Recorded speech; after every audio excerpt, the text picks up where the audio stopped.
Hello everyone, 7th class students. 13 chapter science की full explanation के बाद अब मैं आपके सामने लाई हूँ एनसीईआरटी सॉल्यूशंस। इसी चैप्टर के मोशन एंड टाइम के फर्स्ट क्वेश्चन है आपके सामने। Classify the following as motion along a straight line, circular और ऑसिलेटरी मोशन। आपको क्लासीफाई करना है बेटा, ये बताना है कि जो गिवन स्टेटमेंट है, गिवन एग्जाम्पल है, वो आपका कौन सा मोशन है, कौन से टाइप का मोशन है, स्ट्रेट लाइन है, सर्कुलर है या ऑसिलेटरी मोशन है। तो फर्स्ट देखिए, motion of your hands while running. तो जब आप रनिंग करते हो तो आपके जो हैंड्स का मोशन है अप और डाउन डायरेक्शन में जाता है दौड़ते हुए, इस चीज को आप फील भी कर सकते हो। तो बेटा ये मोशन है आपका ऑसिलेटरी। ओके, इसको हम बोलेंगे ऑसिलेटरी मोशन। ऑसिलेटरी मोशन को आप पीरियोडिक मोशन भी बोलते हो, कंफ्यूज नहीं होना। Motion of a horse pulling a cart on a straight road. तो ये है आपका स्ट्रेट लाइन मोशन, जिसको हम बोलते हैं लीनियर मोशन। ओके, मोशन का नाम क्या है? Linear motion. थर्ड में देखिए, थर्ड पार्ट में motion of a child in a merry go round, यानी मैरी गो राउंड में मोशन हो रहा है एक बच्चे का, तो यहां पर आएगा आपका सर्कुलर, क्योंकि मैरी गो राउंड जो है वो सर्कुलर मोशन का एग्जाम्पल है। नेक्स्ट पार्ट है आपका fourth, motion of a child on a seesaw. जो पार्क में आप झूला झूलते हो, सी सॉ, वो कौन सा मोशन है बच्चे? अगेन पीरियोडिक है वो, जिसको हम लिखेंगे oscillatory motion. Motion of the hammer of an electric bell. तो बेटा ये एग्जाम्पल अगेन आपका किसका है? पीरियोडिक मोशन का, जिसको हम लिखेंगे oscillatory motion.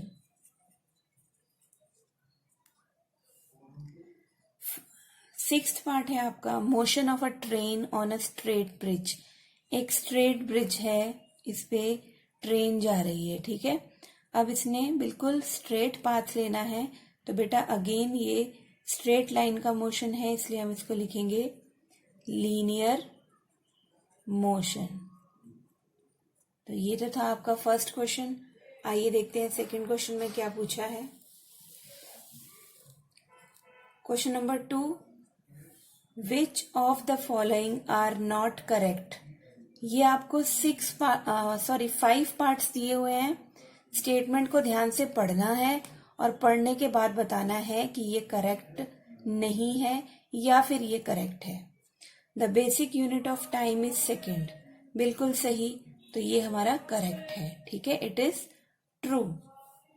Every object moves with a constant speed. हर एक ऑब्जेक्ट की जो स्पीड है वो कांस्टेंट होती है, एक जैसी होती है, तो ये गलत है, इसको करेक्ट कर लो, बिकॉज हमने नॉट करेक्ट वाले फाइंड आउट करने हैं। Distances between 2 cities are measured in kilometres. तो बेटा ये सही है, इसको चूज नहीं करेंगे। The time period of a given pendulum is not constant. Not constant लिखा है, जबकि टाइम पीरियड जो है वो कांस्टेंट होता है पेंडुलम का। जितना टाइम पेंडुलम को इस डायरेक्शन में जाने को लगेगा उतना ही वापस आने को लगेगा। ओके, तो यहां से पूरा कंप्लीट एक ऑसिलेशन करने के लिए उसको बराबर टाइम लगता है, इसलिए हम कांस्टेंट टाइम पीरियड बोलते हैं पेंडुलम का। तो this is also not correct, क्योंकि यहाँ नॉट कांस्टेंट लिखा है, जो गलत बात है। फिफ्थ पार्ट देखिए, the speed of a train is expressed in metre per hour. गलत है, ये मीटर के साथ हमेशा सेकेंड आता है, ठीक है। अगर यहाँ किलोमीटर होता तो ये सही होता, लेकिन मीटर दिया है तो इसके साथ बेसिक यूनिट ऑफ टाइम आएगी सेकेंड, तो this is also not correct. तो आपके नॉट करेक्ट में कौन से पार्ट आ गए? Second, fourth and fifth, they are not correct. इसके बाद बेटा हम करेंगे नेक्स्ट, हमारा नेक्स्ट क्वेश्चन।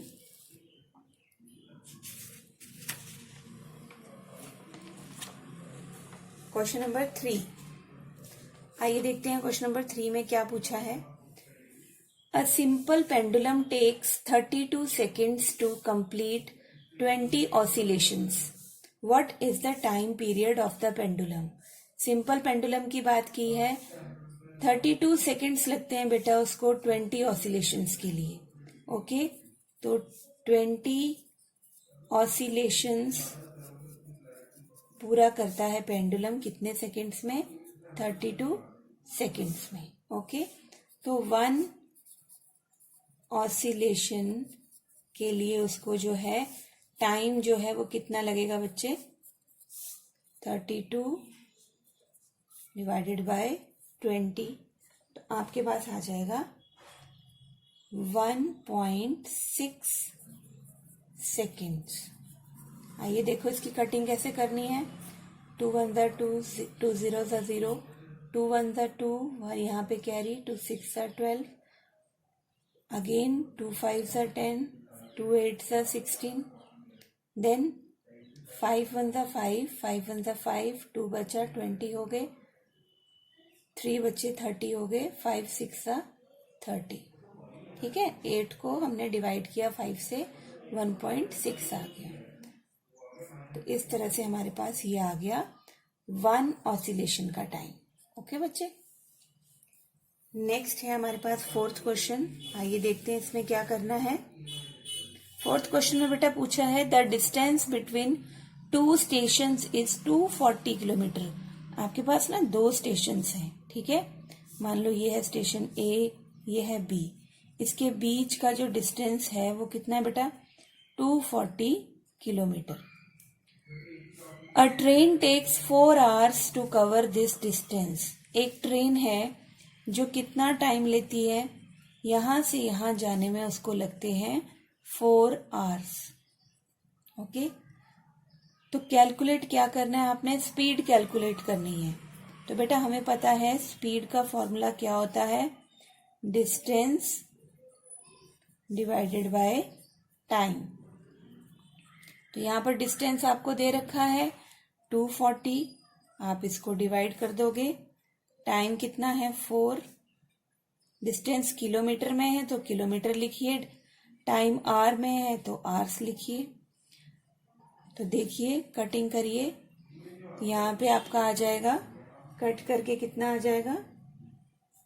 4 6 24, 0 60 आ गया। 60 यूनिट्स जरूर लिखेंगे, नहीं तो मार्क्स कटेंगे। 60 किलोमीटर पर आवर।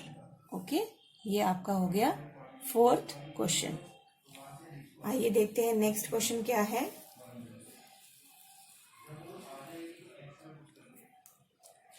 बेटा समझने वाले क्वेश्चन है, इनको समझ कर करिए, रट्टे नहीं मारने हैं। किस तरह से सॉल्व किया है उस पर ध्यान दो, वो चीज ध्यान से सुनो। 5th क्वेश्चन है आपका, the odometer of a car. Odometer मैंने बताया ये किसके लिए यूज होता है?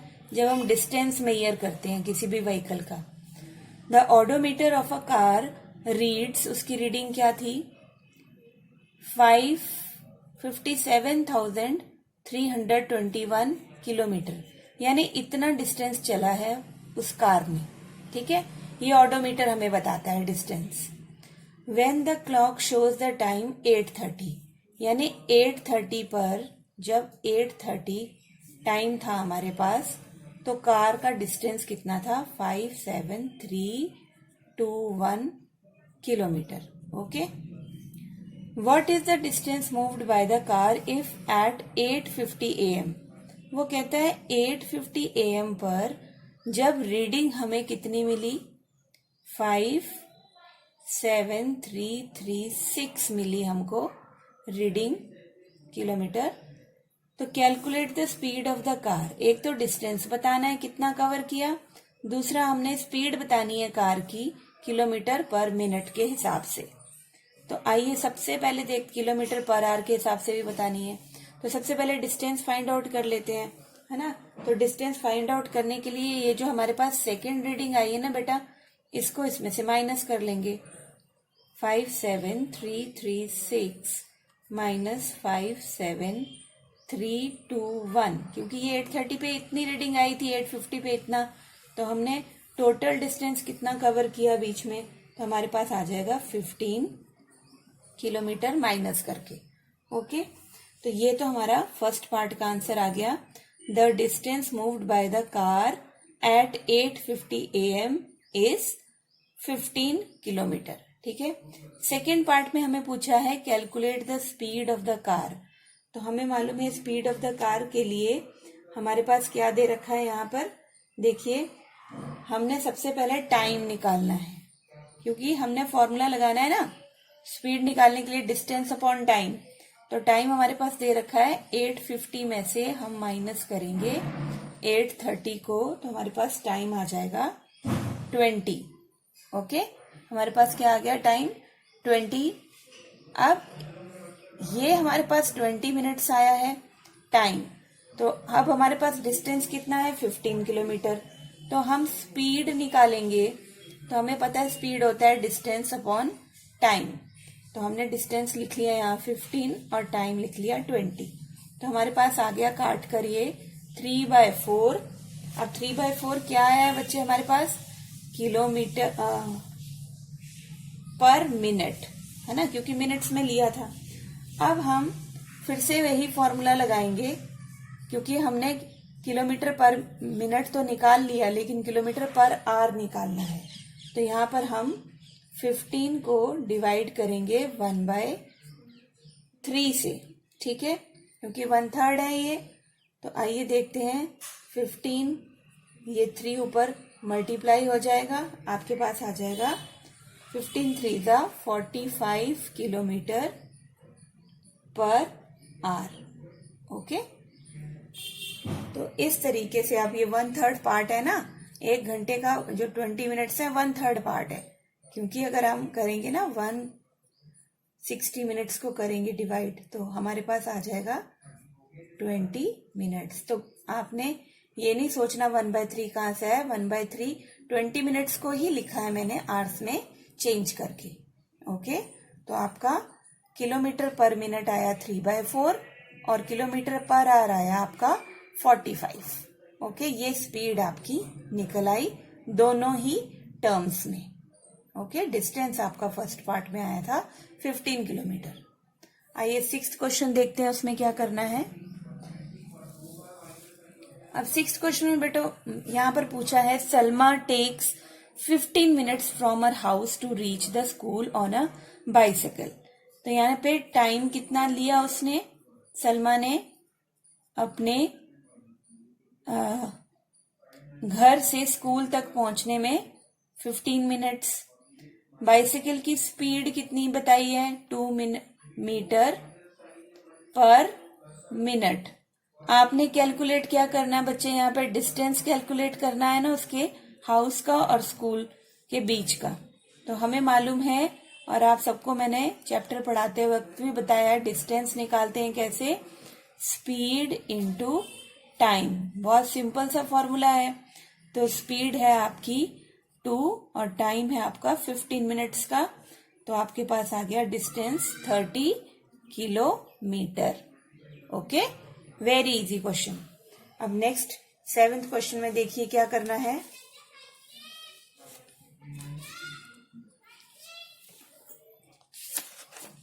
समझ के करोगे, फॉर्मूला लगा के, तो कोई प्रॉब्लम नहीं होने वाली। Show the shape of the distance time graph for the motion in the following cases. आपने यहाँ पर क्या बताना है, डिस्टेंस टाइम ग्राफ बनाना है बेटा। ठीक है, एक कार है वो मूव कर रही है विद अ कांस्टेंट स्पीड। तो हम किस तरह से बनाते हैं, लाइन ग्राफ बनाते हैं ना। तो ये आपने एक्स एक्सिस बना लेनी है, वाई एक्सिस बना लेनी है। वाई एक्सिस पे आप क्या शो करते हो, डिस्टेंस शो करते हो, और एक्स एक्सिस पर टाइम शो करते हो।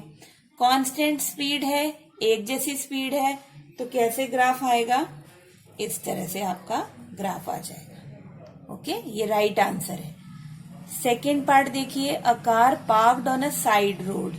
अब एक कार है वो साइड रोड पर पार्क है। ठीक है, तो टाइम ये है हमारे पास, डिस्टेंस ये है, वाई एक्सिस पर डिस्टेंस है, एक्स एक्सिस पर टाइम है, पार्क की हुई है, कोई मूवमेंट नहीं हो रही, तो आप इस तरह से ग्राफ बनाओगे इसका।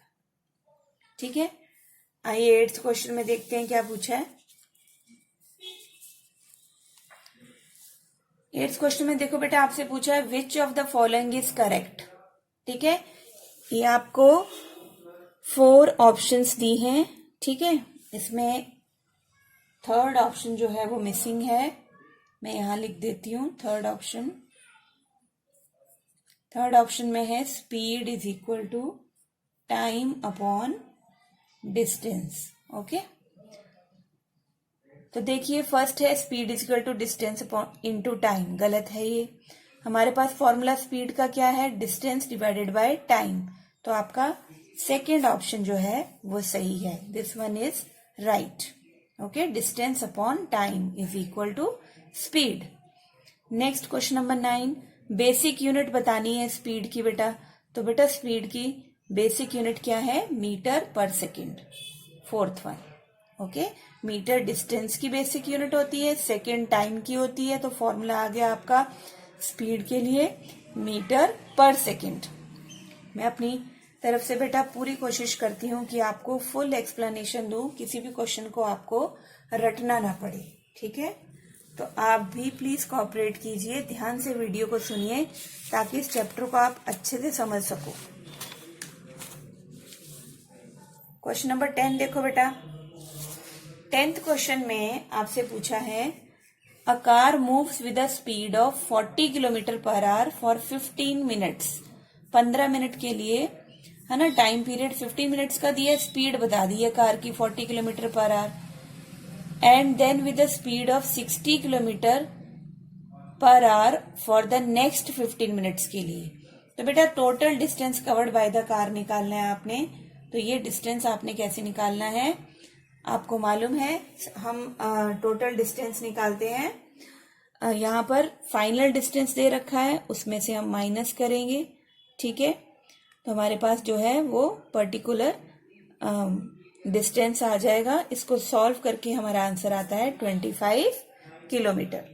Okay, next is 11th question, suppose 2 photographs, आपके पास कितनी फोटोग्राफ्स हैं, 2 फोटोग्राफ्स हैं, shown in figure 13.1 and 13.2, जहां पर आपको बताया गया है कि at an interval of 10 seconds if a distance of 100 meter is shown by 1 centimeter, यानी अगर हम 100 मीटर्स को शो कर रहे हैं 1 सेंटीमीटर से, तो हमारे पास स्पीड कितनी होगी, तो 10 सेकेंड्स था ना हमारे पास, तो यहां पर हमारी स्पीड क्या होगी, 1 डिस्टेंस अपॉन टाइम। तो डिस्टेंस हमारा 100 मीटर का 1 सेंटीमीटर में चला गया, और जो टाइम था हमारे पास वो कितना है 10 सेकेंड्स का, तो बेटा ये आ गया 0.1 सेंटीमीटर पर सेकेंड। ठीक है, और अगर आप इसको मिनट में लिखना चाहते हो तो ये आएगा 10 मीटर पर सेकेंड। ठीक है, मीटर्स में ये आंसर है, सेंटीमीटर्स में ये आंसर है। नेक्स्ट देखिए 12th क्वेश्चन, फिगर 13.15 आपको शो कर रही है distance time graph for motion of 2 vehicles. 2 vehicles हैं आपके पास, vehicle A and vehicle B. Okay, तो which one of them is moving faster.